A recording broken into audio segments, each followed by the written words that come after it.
Hey there, and welcome. We're doing a deep dive today into, well, the real basics of English vocabulary. That's right. We're looking at those everyday words, the ones you hear and use constantly, about 450 of the most common ones. Exactly. And understanding these is honestly a huge step. It really unlocks a lot. It does. And this isn't just, reading a list. We want this to be more practical. Yeah, think of it like an interactive vocabulary session. A bit of a workout for your brain, maybe. Yeah, something like that. We'll introduce a word. Give you a second to think. Then we'll explain it, give you a sentence, and now and then a little quiz to check in. It's really just practice, no pressure. It's about getting comfortable with these core words. Repetition helps. Absolutely. So relax, maybe repeat the words along with us if you feel like it. The main thing is just to engage with it. Okay, so where are we starting this journey? Good question. I thought we'd start right at home, with home and household vocabulary. Seems like a logical place. Makes perfect sense. These are the things around you every single day. Tangible stuff. Right, so let's picture your house or apartment. Just imagine being there. What do you see? These nouns help you describe that space. Talk about your day. Basic but essential. Okay, first one. Let's go with chair. Chair. Okay. What is it? Well, pretty simple. It's something you sit on. Usually got 4 legs, a back, but not always, I guess. True. Could be a stool. But yeah, you find them everywhere, right? Kitchen, living room. Definitely. How about an example? Okay. I sat on the chair and started reading my book. Nice and clear. Connects the object, chair, with an action, sitting, reading. All right, next. Table. Table, another common one. Yep, it's that flat surface, usually on legs, for eating, working, putting things on. Very versatile. We use them all the time. Here's a sentence. We ate dinner together at the big wooden table. Good example. Shows its use for meals, and you even add a description. Big wooden. But the core is table. Okay, moving to the living room maybe. Yeah. Sofa. Comfort. Totally. It's that long, soft seat, right, for more than one person. Yeah, usually in the living room. For relaxing, watching TV. Exactly. Like this. She lay down on the sofa and watched TV. Sounds nice. The key is long, soft seat. Often for multiple people, unlike a standard chair. Right. No, for where we hopefully get some rest, bed. Essential. It's where you sleep. Usually has, a mattress, pillow, blanket, the whole setup. The place for sleep. Example. I went to bed early because I was very tired. Relatable. And it highlights the main function. Rest Wow. when tired. And speaking of bed things, pillow. Pillow. Soft thing for your head. Exactly. Support for your head while you sleep. Sentence. He put his head on the pillow and closed his eyes. That action definitely signals sleep time. And yeah, head support is the key function for a bed pillow. And to stay warm. Blanket. Blanket, yeah. Keeps you cozy. Used to keep warm. Yeah. In bed. Or maybe even on the sofa. Sure. Example. It was cold, so I covered myself with a thick blanket. Straightforward. Cold leads to using a blanket for warmth. Insulation. Okay, let's think about the structure of the house itself. Window. Window. Lets the outside in, sort of. Yeah, it's an opening in the wall, usually got glass, lets in light And air. and air, right? Like she opened the window to let in fresh air. Light and airflow. Connects inside and outside. And how do we get in and out of rooms or the house? Door. Door. Simple but crucial. You open it to enter or leave a space. Example. Don't forget to lock the door when you leave. Good one. Shows the access part and also the security part with lock. Okay, couple more rooms. Where's the food made? The kitchen. Kitchen. The heart of the home for some. Totally.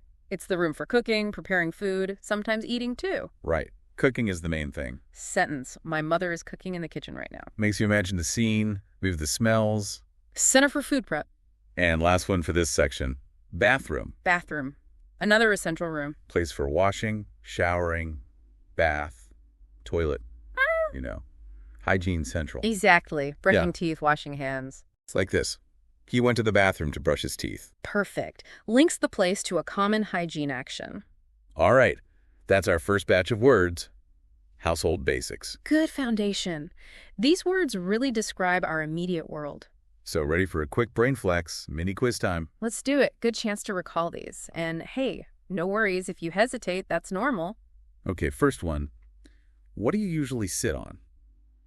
Maybe in the living room when you watch TV. Take a sec. Think comfort, relaxing, watching something. Question 2. Where do you normally sleep at night? Which room? Pretty straightforward. Think about the main purpose of rooms. Question 3. It's chilly. What do you cover yourself with to get warm, especially in bed? That cozy item. Number 4, someone's making dinner. Which room are they probably in? The room designed for cooking. And last one for this quiz. You want some fresh air in the room. What might you open? Could be a couple of answers, actually. Think about openings in the wall. What lets air through? Great job. Seriously, just thinking about them helps lock them in. Good work. Yeah, active recall is powerful. Okay, what's next? Let's keep rolling. Now we move from things to actions. We're diving into daily actions and common verbs. Ah, the verbs. This is where language gets dynamic. Action words are key. Totally. They build the sentences. These are things we do all the time. Let's start with a vital one. Eat. Eat. Fundamental. Means putting food in your mouth, chewing, swallowing. Yeah. Nourishment. Basic need. Example. I eat breakfast at 7 a.m. every morning. Shows routine. Regular, necessary action. Okay. Similar vibe. Drink. Drink. Also essential. Taking in liquid. Water, juice, tea, whatever. Staying hydrated. Right. Sentence. He drinks a glass of water before every meal.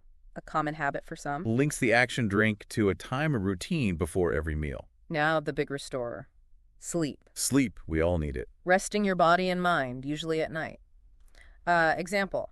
Babies sleep for many hours a day. Yes, they do. Highlights the need for rest, especially for babies. And after sleep comes, wake. Wake or wake up. Right. To stop sleeping. Yeah. Transitioning back to being awake. That moment the alarm goes off. Or does it? Exactly. Sentence.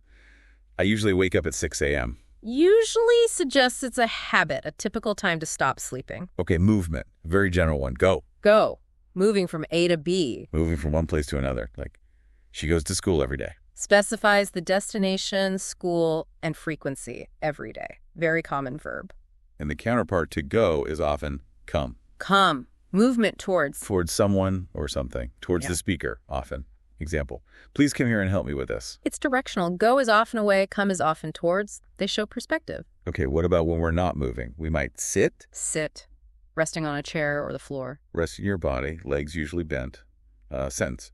The students sit quietly in the classroom. Paints a picture.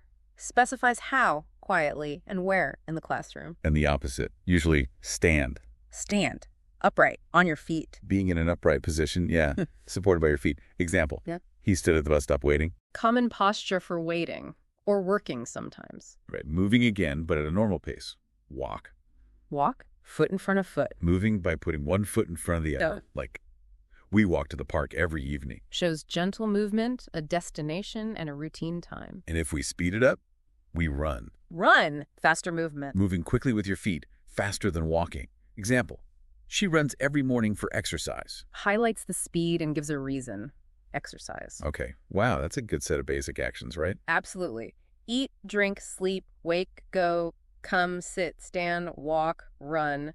Covers a lot of ground. How about we practice them just a little? I'll say a short sentence, and you at home can repeat it, out loud or just in your head. Ready? Good idea. Repetition helps embed these. Listen to the rhythm, too. Okay, first one. I eat an apple every morning. Your turn. Notice I eat. Next. He drinks tea in the evening. Repeat that. He drinks.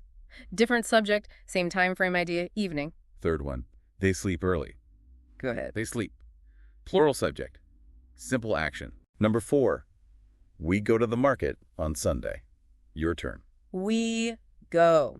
Includes a place, market, and a day, Sunday. And last one for practice. I sit on the bench and read a book. Repeat it. Combines two actions, sit and read, linked by and, adds detail. On the bench, a book. Excellent. Hope that felt useful. Now let's try a few direct questions again, really make you think. Yeah, connect these verbs to actual situations. Active recall again. Okay, question 1. What do you usually do when you feel really tired?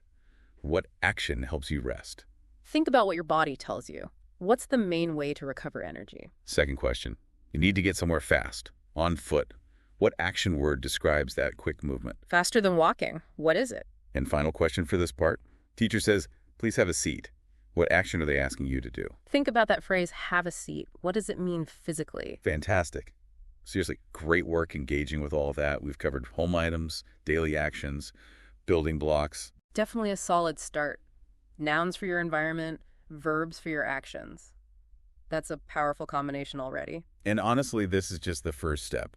This deep dive has kicked off a bigger exploration into those 450 most common English words. That's right. We've only just scratched the surface today. There's much more essential vocabulary to cover. Oh, yeah. In future deep dives, we'll get into stuff like food and drink, of course. Expressing emotions and feelings, that's a big one. Time and calendar words, weather and nature, Transportation and travel, work and office vocabulary, school and learning terms, shopping and money, health and body parts, clothes and appearance. technology and gadgets. Gotta have that these days. People and relationships, those crucial prepositions and directions. And we'll wrap it all up eventually with a big mega quiz to tie everything together. So yeah, lots more to come. Keep an ear out for the next deep dive as we continue building this core vocabulary. Each part will build on what came before, giving you a broader toolkit for communication. For now, though, maybe just reflect. Think about how many of those words from today you already use without even thinking. It's quite powerful when you realize how fundamental these words are. It really is.